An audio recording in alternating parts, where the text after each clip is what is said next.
So the next special guest speaker is Uncle Max. I'll just give a brief introduction to Uncle Max before he comes up on stage. So this is all, I'm just reading straight from the program. The more I give, the more I keep, is the philosophy of Uncle Max Dullamullin Harrison, a Yuin elder from Narooma on the southeast coast of Australia. People come to his workshops from around the world to learn how to reconnect with the land and to be mentally, physically, and spiritually healed. As an elder, it is crucial to Yuin cultural survival that Uncle Max pass on these ancient customs and beliefs. Max believes that the more people he teaches, whether it's through his book, My People's Dreaming, or workshops, the more likely he will succeed in leaving a legacy for his grandchildren and everyone interested in caring for country. Uncle Max has been sharing his cultural knowledge for over 30 years, in that time taking more than 6,000 people from all walks of life onto country and explaining Aboriginal ways. In his book, he states that the teachings he reveals are the living treasures of his life. Uncle Max provides simple and clear understandings into Aboriginal culture for people from all nationalities. His teachings cover their creation dreaming, bush law, foods, healing, laws and punishment, spirituality, and the significance of the relationship to land.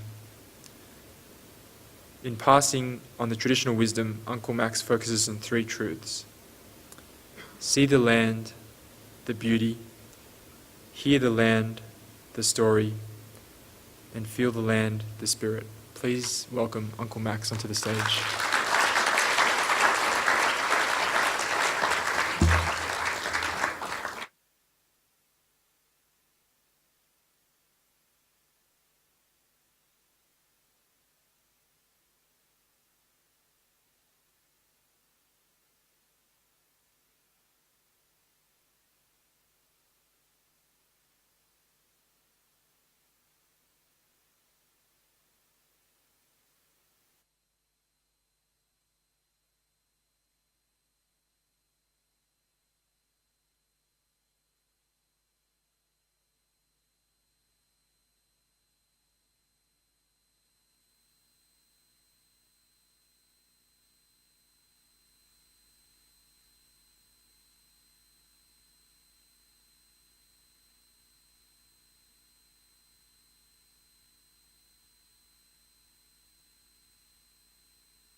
That it? Yeah, see, that just proves that technology can't beat spirit.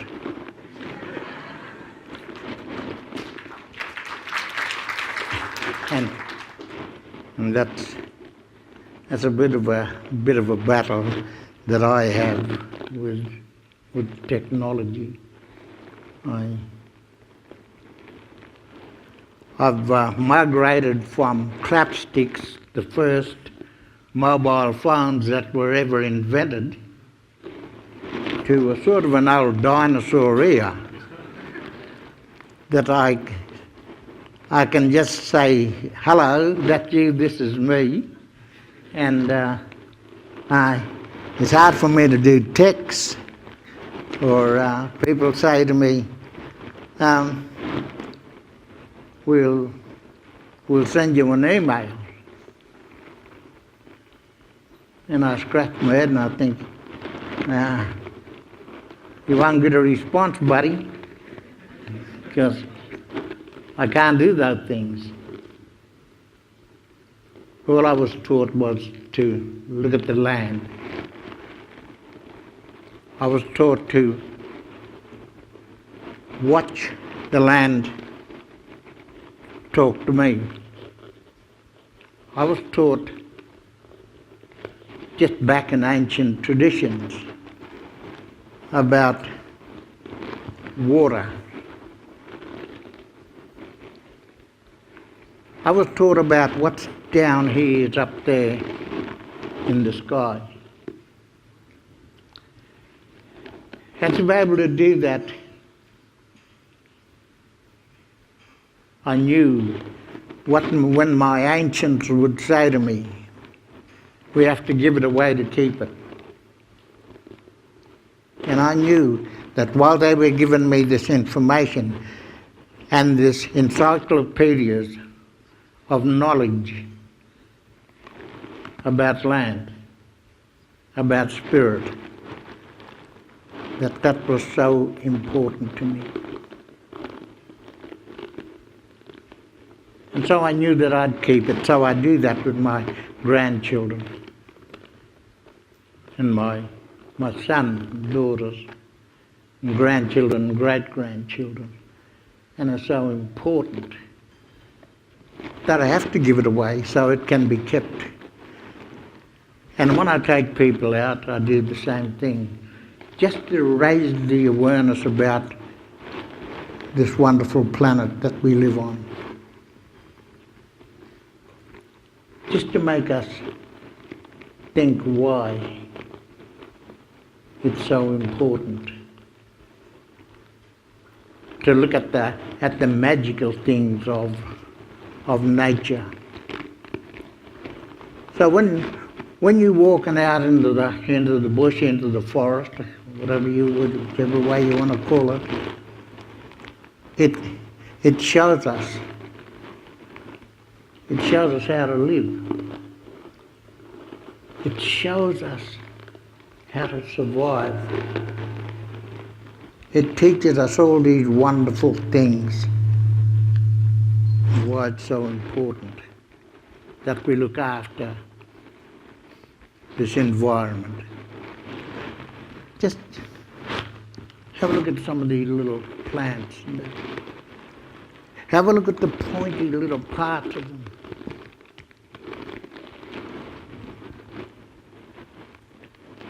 And look at the magical things that they can do. When you get up in the morning, just go out and have a look at the grasses and the little plants that's so spiky. And what do you see?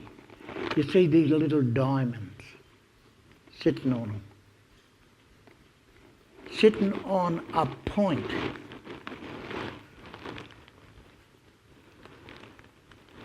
But why can't we hold a bit of water on our fingertips? Something that's annoying me, isn't it? Eh? Ah.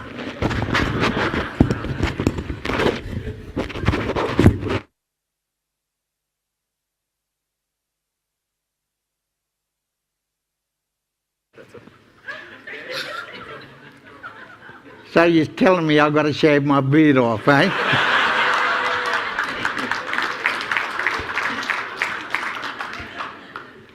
So yeah, so just I want you just to think about that for a moment. Of why can't we lay out and we just put our finger up and we catch a little diamond of water on our fingertips? See, we can't. Because we're so removed at times. We're so removed at times from our being. We're so removed at times from our spirit that we don't realise until sometimes we have to have sometimes what we call a spiritual awakening. And that spiritual awakening should be happening at all times. Some of the trees that you can see, look, down on the far south coast of this country that they call Australia, on the eastern seaboard, you get some of those big trees, and they're big and they're powerful. And then people look at them and think, I wonder how old they are. And then comes the big debate of how old are trees. Oh, it's probably about 200 or 300 years. Now that 200 or 300-year-old tree is standing up 50, 60 feet or more, taller than this. And we wonder, we think, I wonder how old it is. And look how big it is. And all this is amazement to us. Just to look at this huge big tree. And that's so old. And all our guessing is, yeah, it's probably about 300 years.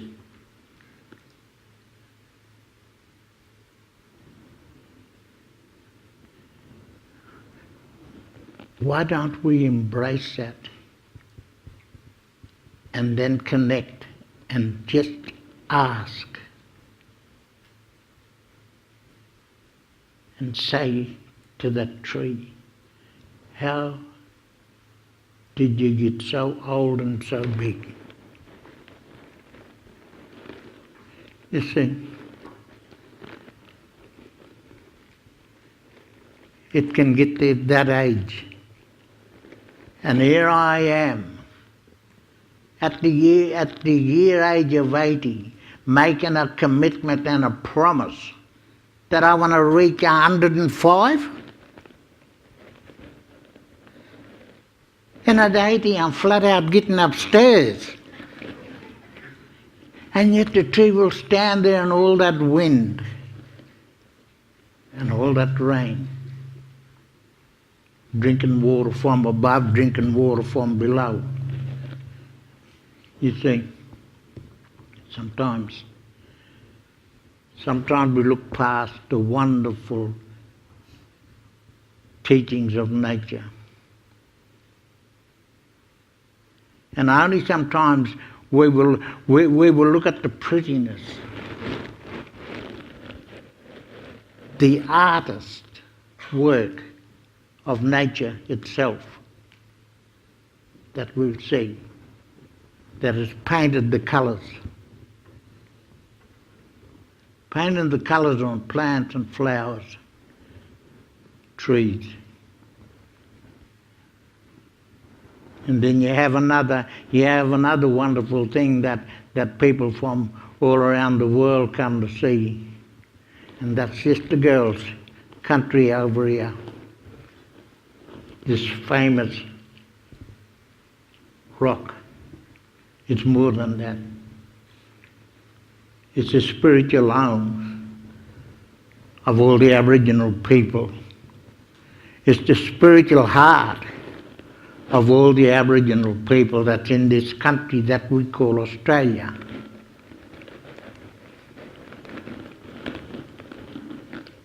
And we have to try and understand that. And so that's why we don't like the desecration of that spiritual place over there. That's why a lot of our sacred sites on the coast and up north and wherever, that we ask people to respect.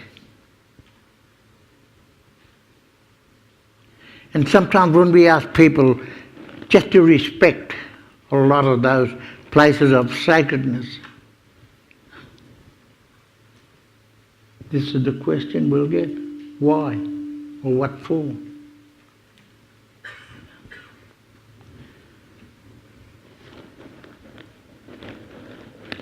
So they can, they'll ask that question, why or what for? And they can't understand the spiritual connectedness of place, water, sky.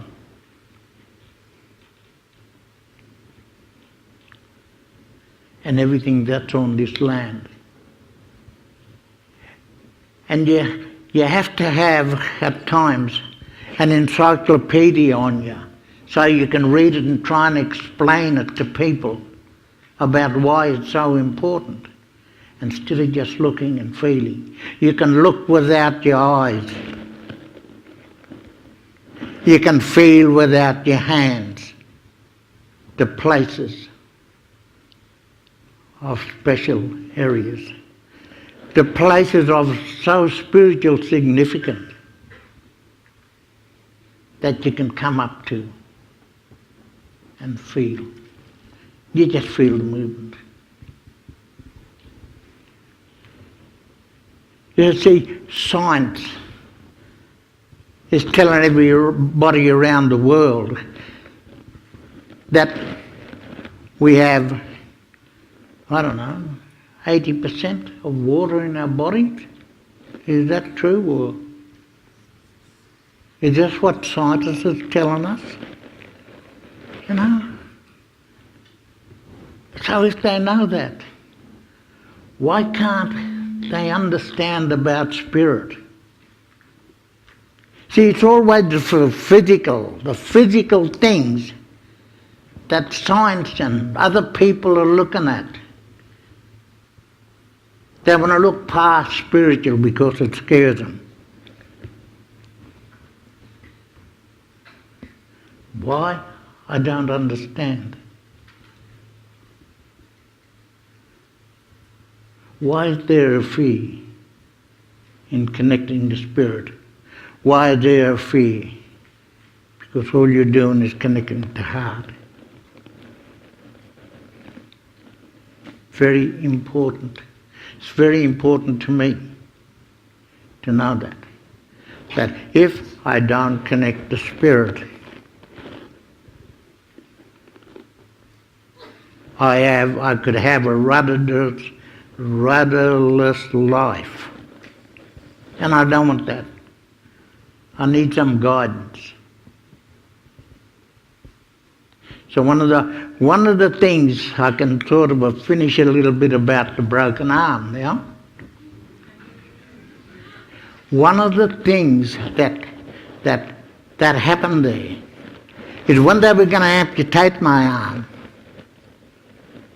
See, this is doctors. This is the medical profession. Looking at my physical condition,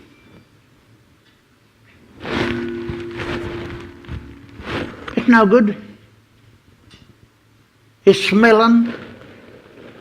It's got this thing and stuff's coming out of the thing. So for 4 years I've been trying to operate on it and fix it. And for 4 years they were failing. Because it all becomes physical and here, knowledge up here and what they could do. And they brought me into that trap. They brought me out of my spiritual place of, and I guess it was complacency, that I forgot what I must do. That I forgot that I have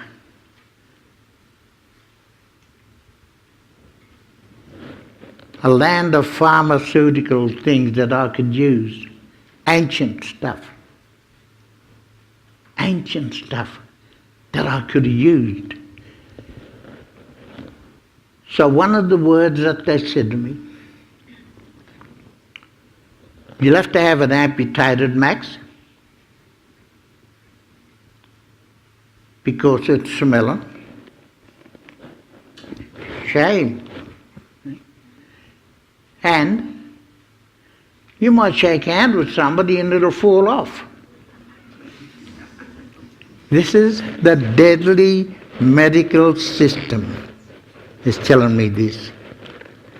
Just because they couldn't fix it in 4 years. So they filled my head with shame and I said, yeah, okay, go ahead.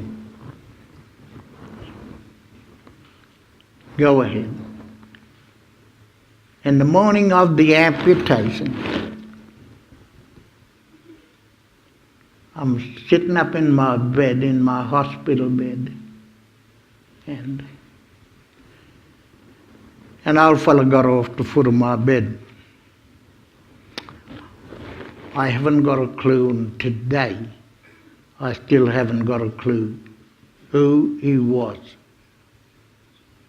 Today I still haven't got a clue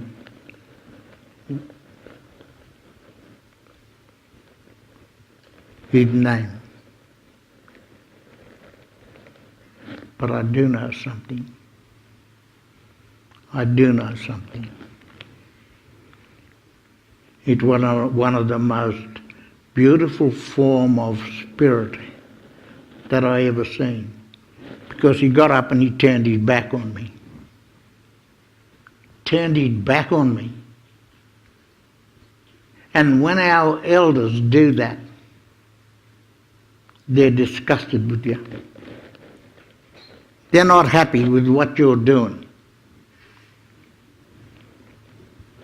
They're not happy that you've got a legacy of medicines, that you have a legacy of land that you can rely on, that you can use. And I wasn't looking at it until an old spirit was shamed with me, a living human being, for forgetting the legacies that the other ancients, living ancients, handed down to me. Oh, golly. I just, no. And then I challenged him. He's a mere mortal human being. A fellow was just about to have his arm cut off, was challenging this wonderful spirit. And I said, it's okay for you, old fella. See? Okay for you, old fella. But I've been going out into the bush and I've been getting painkillers. So what? I probably thought. So what? But that's all you're doing. And that's when he turned around again and acknowledged that. And this was the beautiful teachings that my grandfather and uncles taught me, how to communicate without voice. It was lovely. So here I am having this thought of conversation without words with this spirit. It's okay for you, old fella, but I'm going out into the bush and I'm getting all these painkillers. I was only going out in the bush getting painkillers because I didn't want to take all the manufactured drugs that had been invented.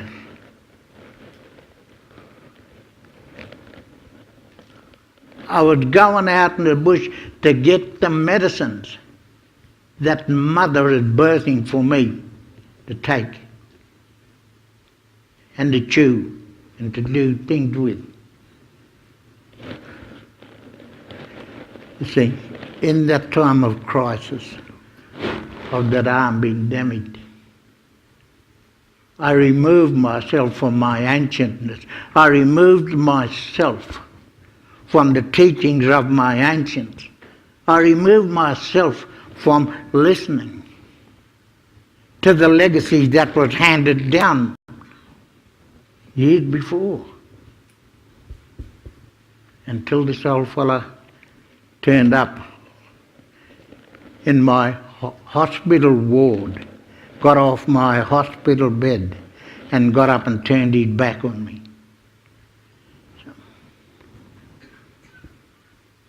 And then I'm having this argument. I'm having this argument with no words spoken, no sound. So I just want you to think of that one. See, as I said, I didn't want to take the manufactured medicines, because I've been working in that field for a long time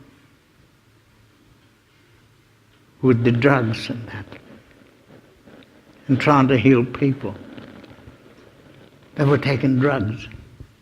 So I didn't want to go into that. I didn't want to have that into my body. So, yeah.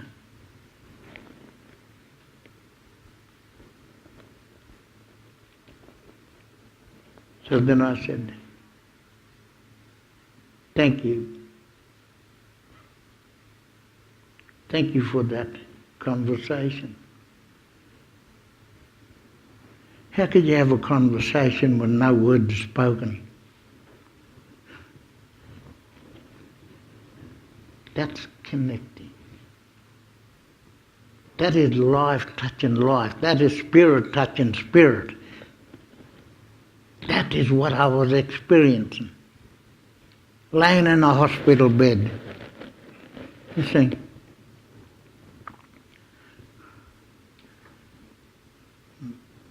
Not realising it. Forgetting my past, forgetting my ancient dreamings, forgetting my legacy that was handed down to me. I probably deserved to have my arm amputated. But somebody else decided not to.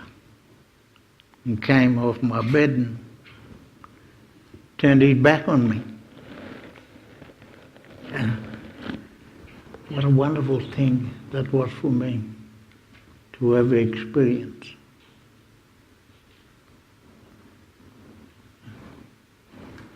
I've had my grandfather remove my appendix without cutting me open. And that's a simple physical, invisible thing. But he done it. But this other connectedness with the spirit that I didn't even know, that I never saw before, that was guiding me to recovery. So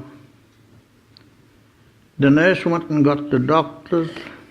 They come up and they said, you won't have the needle before you have the operation, Max. What's up? I said, how could you tell a sort of a masterful doctor, I can't have the operation because the spirit come and see me, you know. How could you do these things? So with some of the little things that I call my spiritual emails came through to me. Eh? And so I said, Doctor, he said, look, the old doc said, he said, look, I know you're scared. I said, no, I'm not scared, doctor. Oh, I know you're this and this. No, doctor. I know you don't want to have your arm amputated. I said, you're dead right, doctor. Eh? I didn't, because I've already got a message from this old fella who nobody else saw but me. What a blessing. What a blessing. I would have been probably here like this now, you know, with nothing here. But the thing was, the most important part of that was, it gave me a right to fight back to the physical world, I guess, or to the physical mind of a human being who knew their job's physical, all the physical stuff that they do, and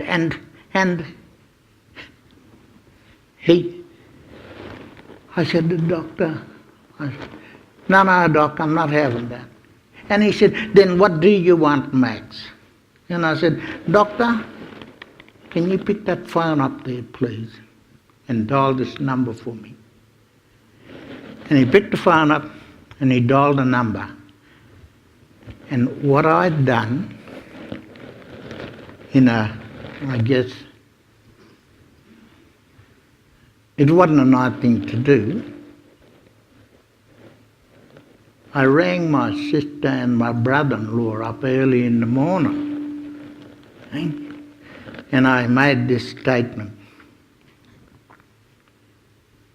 Look, sister, brother, sorry for waking you up in the morning. And then I made this biggest statement. But when you come and see me this afternoon in the hospital, now, I didn't know if they were going to come and see me or not. But it was my guard. And I said, so if you come and you see me and I'm laying in the bed and my wings cut off, I said, you can sue these two doctors, and I gave the names, and you can sue the hospital. And I said, thank you, doctor, and I gave the phone back. And he said, you're fair dinkum. I said, doctor, I've never fair dinkum in all my life. So now, I said, now what I'm saying to you, it's going to be an operation. You can take a bit more bone off me somewhere. Don't care where you take it. But not an amputation. And then I suck it up like this. I was a little bit evil. I said, Doc, I said, that's what you have to do. I said, I'm sure you understand. I was getting patronising here now, see, because I knew the money situation stirred him, you know. I said,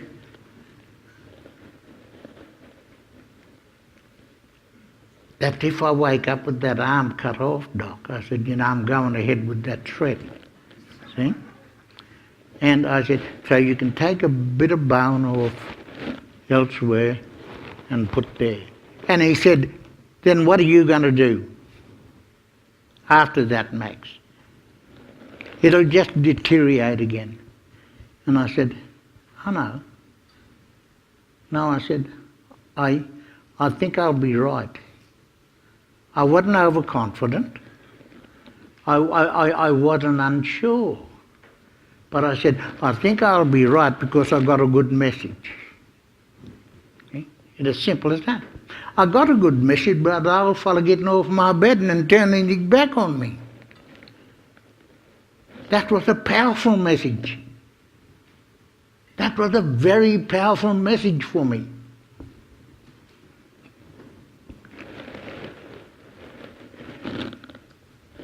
And so when I went through the operation, the first thing I felt for was this. And it was there. Wow. I said, now I've got to get out into that pharmacy. Now I've got to get out there and look in that bush. Now I've got to eat some of the poison berries that I'm not supposed to eat. Why was I going to eat them? So I can kill the poison in my arm. Eh? All the stuff that I was taught was coming back to me. And why did I do that? Because I connected back to spirit. I just connected. Physically and emotionally and mentally. Back to spirit. Well, that never left me. And God never left me. Because I had it all out there, no matter where I was walking. It's just that I wasn't practicing it. It's just that I wasn't giving thanks.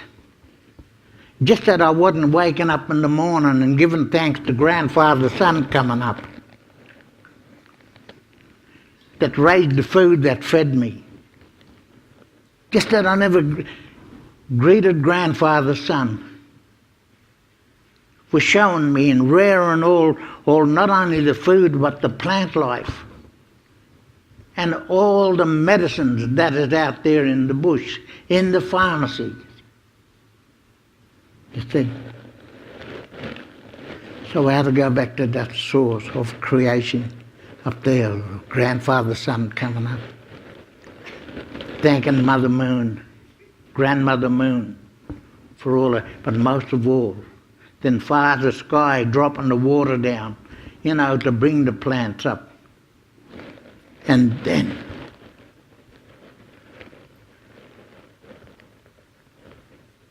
Mother Earth birthing it. Mother Earth birthing all the medicine that I had to eat and chew and do all this wonderful stuff with to heal.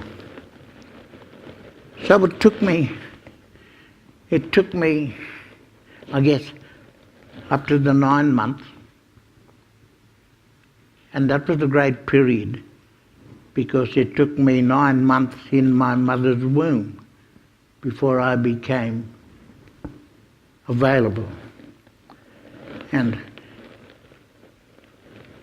so the timing was right, which I never had anything to do with. Same as my birth. I never had anything to do with my birth.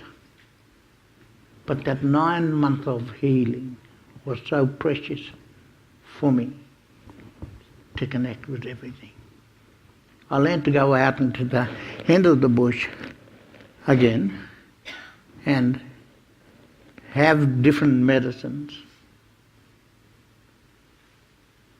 And then go out and not drink water for 5 days. And then go out another time and not drink water or food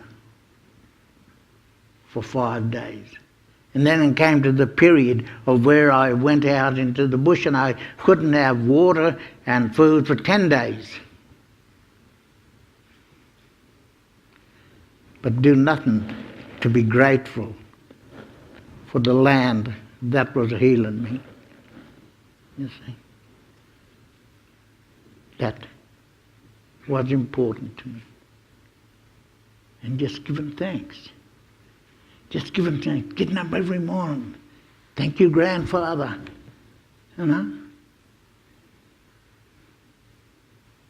Thank you, grandfather, for giving me light. Thank you, grandfather, for heating me. Thank you, grandfather, for rearing everything that I need around me. And boy, but then, last but least, I thank the Creator. We call our Creator Dharma. Dharma, great Creator, who created all these other wonderful grandparents and parents, and then our flesh, and then my flesh parents. So I've had a good life. I can throw a ball, I can bat, I can still put my hand on the wheel and drive like a lunatic. At times that needs to be checked because it's a mechanical device, I know that I'm making an excuse here. It's a mechanical device, not a spiritual device. But then why can't I go back into my spirit and say, slow down, idiot? No, why can't I do that? You see, always getting sucked into stuff. Always getting sucked into the material things. See? And I get there and then I've got to step back. See? I had to learn to do that. And so it's not...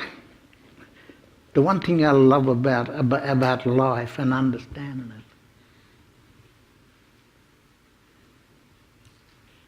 it, it's not about being cured, it's about being healed.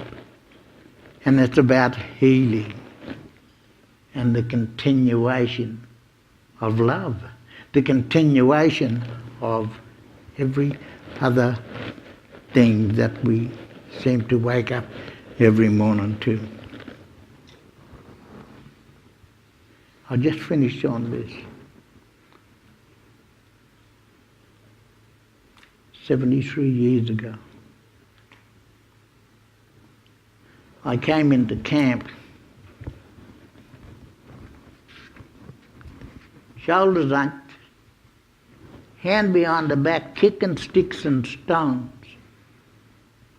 And my old grandfather seen me. And he said, "Dullamunman, what's up with you?" And I looked up at my old grandfather. And I said, "Oh, Pop, I'm having a bad day."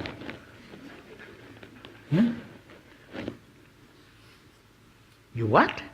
"I'm having a bad day, Pop." He said, "Sit your mum down there in the dirt. See, your mum is your bum." So I sat down. He said, "I'm going to tell you a story you'll never forget." So I sat down and I readied myself for this big long story.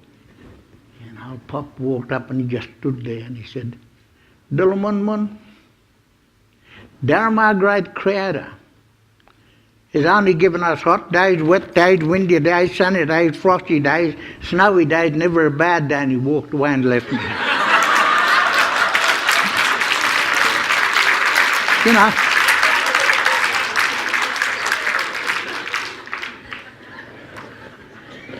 And for 73 years I've been searching for that bad day. And it's not there. You know? It's not there. But as he walked away, he threw the other little remark over his shoulder.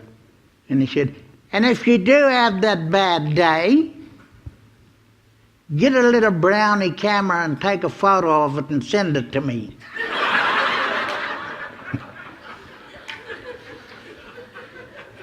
So, I'll leave it at that. Don't forget, folks, be grateful for what you get, no matter what kind of day. It's just that your mind has been polluted. Don't pollute it. Give it a clearance. Give it a clearance and a washout with acceptance. Just accept what you've given and what you have. Thank you.